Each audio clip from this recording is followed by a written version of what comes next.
So the talk that I'm gonna give is the what I wish you knew about entrepreneurship and the economy. Entrepreneurship is of course important in the economy, and I think that it's important to understand a little bit more about why that isn't just something that we think without strong justification. Our center did a report not very long ago called the Alaska: The State of Entrepreneurship, and we looked really closely at what makes entrepreneurship tick in Alaska and what data is out there and what it can tell us about people who start businesses in the state. So something that is often surprising to folks is that new companies forming, brand new and very young businesses that are under 5 years of age are responsible for almost all of the new employment that happens in the private sector each year.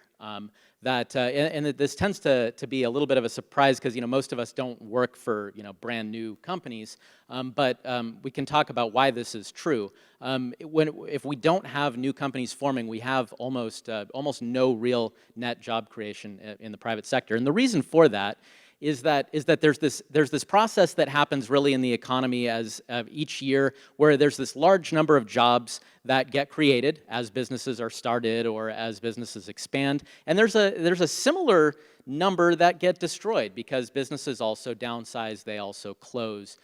So there's this big churn that happens where a lot of jobs get added, a lot of jobs get taken away, and that's a normal part of an economy. We hope always that there are more jobs added than lost, and this is what kind of economic growth looks like.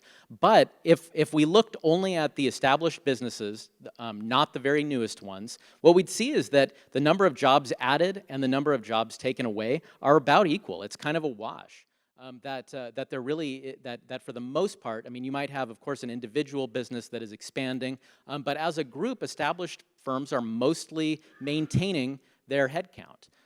So the only thing that makes up the net difference are really the new firms that are started. By definition, they can only grow, right?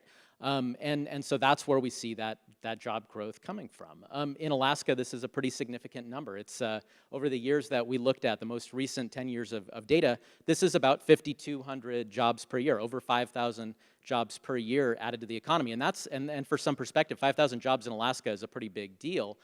That's kind of similar to the magnitude of the number of jobs that we've actually been losing in the last few years of our recession. So it's a significant number. So the next thing that follows, though, is that, okay, we have these new companies starting, they hire, but we all know that businesses that are new are really vulnerable, and many of them close, right? So that is in fact the case. After 5 years, about half of businesses are closed. They close their doors, and so obviously that means that those jobs are going away with those businesses closing. Except that there's a really interesting dynamic that can be referred to as up or out, that the businesses that don't close are in a really rapid growth phase because they're kind of still in the process of growing to their mature size. So the businesses that close, the half of the firms that close, they take those jobs with them. The businesses that remain open are in a growth phase where they almost double their employment between year 1 and year 5. And so what happens is that it basically offsets the jobs that go away because of the businesses that close. And so if we look at all of these dynamics, new firms starting and then the rapid growth years, this is really what the engine of job creation is and this is true nationally and for Alaska, by the way. It's really roughly the same dynamic either way. So that really does go to the importance of what sort of rejuvenates our economy and what brings employment into it and what generates opportunity that we all benefit from, whether or not we work for those startup companies. So something that was important to us as well is looking at how does entrepreneurship around the state differ from one place to another. We know in Alaska that we have a bit of a divide, urban and rural, where rural areas are often higher unemployment, lower incomes, and generally seen as having economic conditions that are harsher than what we have in a place like Anchorage or in a place like Juneau or Fairbanks or other places maybe on the road system or in Southeast Alaska. We know that places in western Alaska that are off the road system or northern Alaska, the more isolated places often have less economic opportunity. So what does that mean for entrepreneurship? Well, three numbers here.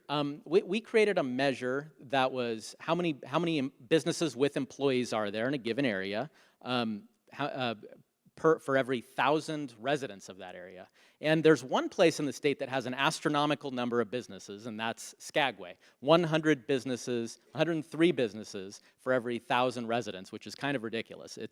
That's one business for every 10 people. It's because it's a small community that gets almost 1 million cruise boat visitors a year, so it has the businesses to support 1 million cruise boat visitors per year.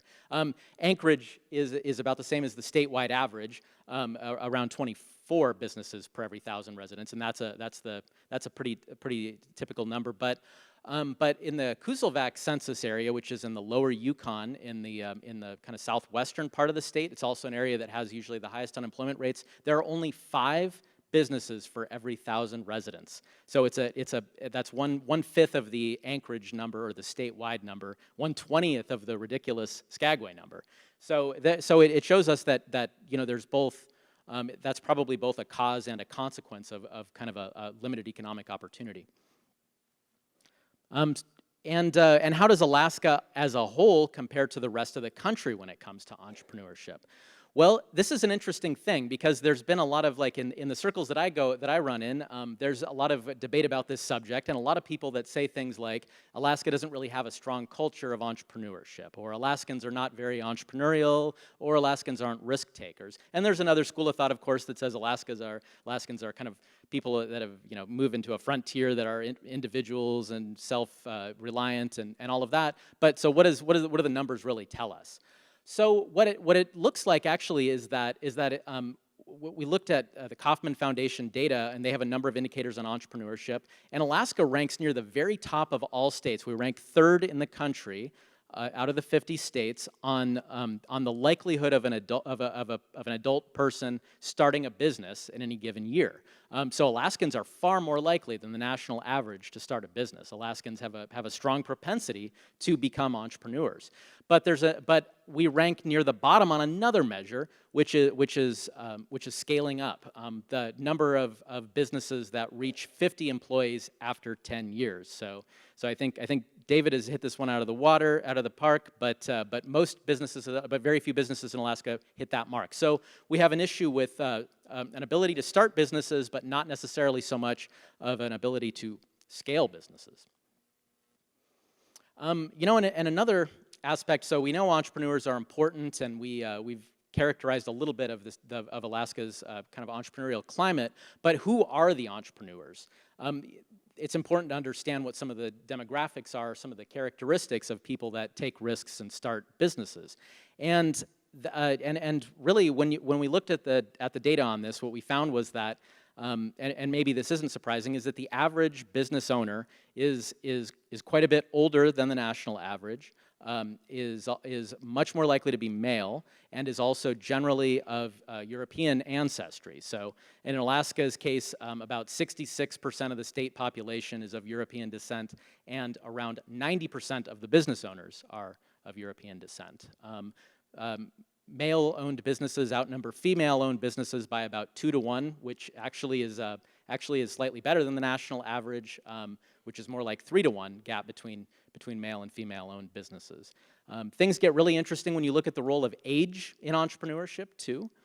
There's a perception that a lot of businesses, that entrepreneurship's kind of a young person's game, right? That, we know about the tech founders in their 20s, the Mark Zuckerberg type of folks that, if you haven't done it by the time you're 30, you're never going to. And numbers really don't bear that out. The average business is started by someone around age 40.